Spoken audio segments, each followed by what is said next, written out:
আসসালামু আলাইকুম। আজকে আমি একটা টিপস আপনাদের সাথে শেয়ার করার জন্য এসেছি।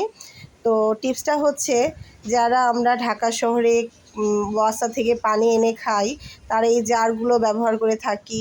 তো জারগুলো কিন্তু অনেক দিন হয়ে গেলে ভিতরে কর পড়ে যায়। তো আমার নিজেরই জানা ছিল না যে কিভাবে এটা পরিষ্কার করতে হয়। আমি রাস্তা থেকে ছোট ছোট আপনার পাথরের টুকরো নিয়ে আসতাম।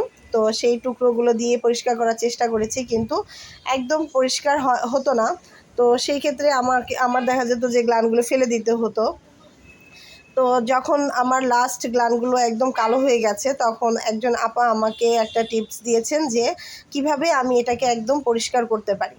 তো বাসায় এসেই সঙ্গে সঙ্গে আমি একটা গ্লান পরিষ্কার করে ফেলেছি। পরিষ্কার করার পরে মনে হলো যে এটা অবশ্যই আপনাদের সাথে শেয়ার করা দরকার, কারণ আমি অনেক উপকৃত হয়েছি। আশা করি এই টিপসটার মাধ্যমে আপনারাও কেউ কেউ উপকৃত হবেন। তো দেখেন আমি কি করেছি। জারটার মধ্যে কিছু লেবুর ছিলকা, যে ছিলকাটা ছিল, আমি শরবত বানানোর পরে যে ছিলকা ছিল সেই ছিলকাগুলো ছোট ছোট করে কেটে দিয়ে দিয়েছি ভিতরে। আর একটা স্লাইস লেবুর যে ছিল, রসটা, সেটা আমি এটার মধ্যে দিয়েছি। দিয়ে সামান্য একটু পানি দিয়েছি, দিয়ে সুন্দর করে ঝাঁকায় এটাকে মিশিয়ে নিয়েছি।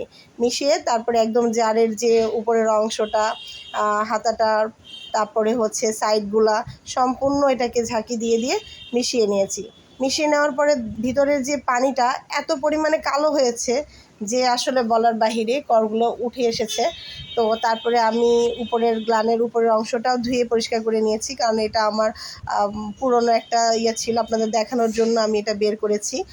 তারপরে আমি মোটামুটি দেখেন কি পরিমাণে পরিষ্কার হয়েছে। আগেরটা কিন্তু আমি করে ফল পেয়ে তারপরে আপনাদের সাথে এটা শেয়ার করার জন্য এসেছি।